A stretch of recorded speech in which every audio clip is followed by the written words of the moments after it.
This is TechCrunch.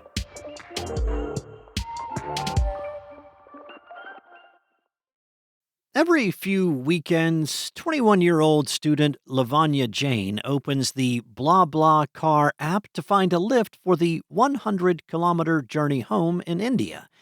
It costs him about $6, and that's a fraction of the $17 to $23 he would normally pay for a private cab. Jane told TechCrunch if you're looking for a fast, efficient, affordable, and comfortable way to travel and you like to chat, you should basically check out BlaBlaCar. He added that he has used the app about 50 times over the past 2 years. Jane is one of millions of Indians turning to long-distance carpooling as a cheaper, more social way to travel between cities. That surge has made India the company's largest market worldwide, with an estimated 20 million passengers this year, up almost 50% from a year earlier. Now, based on that forecast, BlaBlaCar's India market would surpass the 18 million passengers projected in Brazil and its home market of France. For a company that shut the India office back in 2017 after poor traction, the turnaround is striking. Growth has come largely without marketing or a local team, driven instead by word of mouth, expanding mobile internet access, and the rise of digital payments and car ownership among India's middle class. India is home to more than 700 million smartphone users and has seen a sharp rise in digital payments, which now account for over 99% of all transactions in the country. At the center of that shift is the Indian government-backed Unified Payments Interface System, which processed about 19.6 billion transfers worth roughly $284 billion in September alone.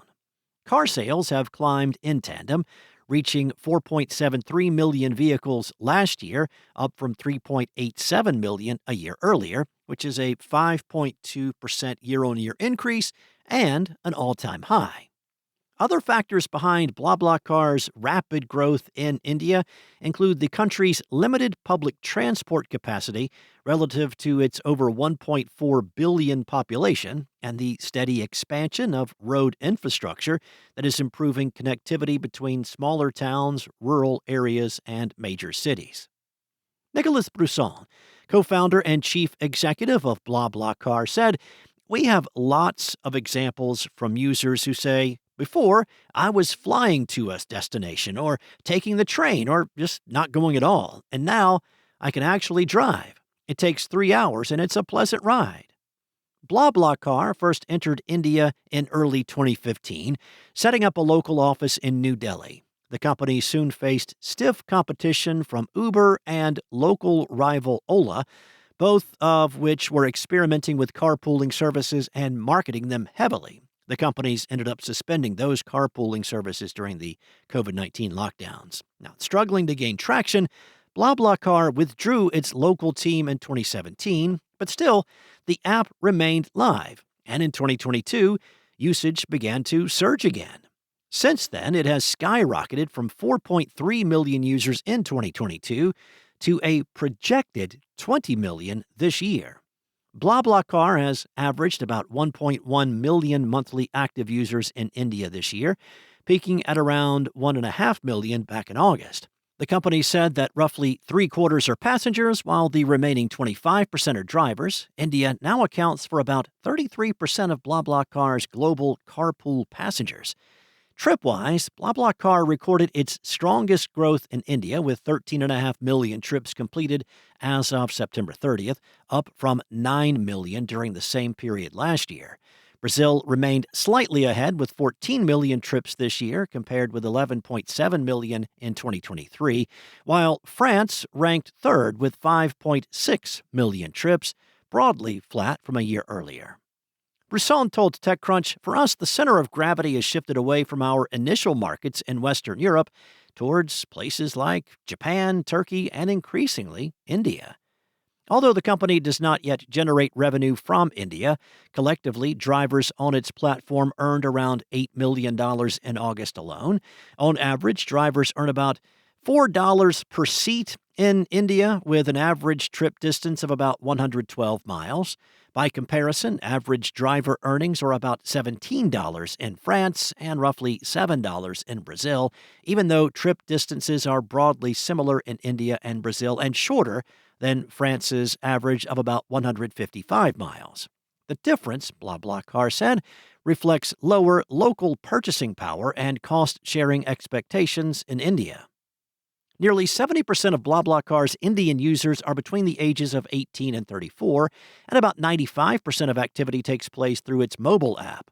Roughly half of all rides in India occur along the country's 15 busiest intercity routes, while the other half comes from outside the top 150 corridors, evidence of growing adoption beyond major metros and into smaller cities.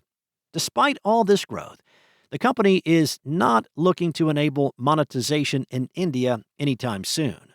Broussard said, "We are in no hurry to start introducing a fee or generating revenue in India. We are focused on generating usage, and we have the playback because we've done that in several markets." Nonetheless, BlaBlaCar plans to set up its local office in India and have the first hire by the end of this year or early next year. BlaBlaCar does not view ride-hailing platforms such as Uber and Ola as its competitors in India. Broussard described them as demand-led products, while BlaBlaCar, he said, is supply-led. Instead, the company sees people driving their own cars or opting for readily available trains and buses as its main substitutes. The company still faces some challenges in India, though. State regulations around carpooling are ambiguous, which has brought the service under scrutiny in some cities. Some users, including Jane, have complained that it can be difficult to reach the company's customer support, which often replies with automated messages. The company told TechCrunch it operates a blended model with an outsourced local team handling most day-to-day queries and a smaller group at its Paris headquarters managing complex issues and quality checks. BlaBlaCar introduced an ID check feature in India to verify users' identities through government-issued documents, a tool it later rolled out globally. However, TechCrunch found that users can still book or publish a ride even if their ID check is incomplete. The company added that more than 70% of trips in India are made with drivers who have completed government ID verification. The company also displays user reviews and ratings and verifies accounts through phone numbers and email addresses.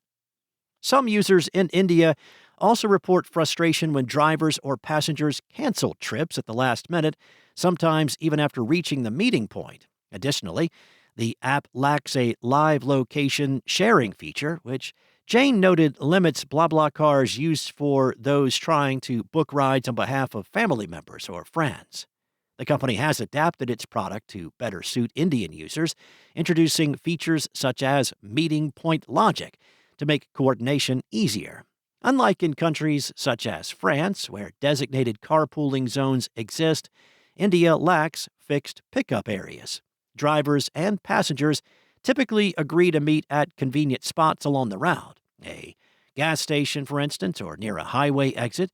The app now suggests and displays those locations using a mix of machine learning algorithms and user input, helping reduce detours and align with India's on-the-ground infrastructure. Globally, the company expects to reach about 150 million passengers this year, including users of its bus services, which operate in markets such as France and are not yet available in India.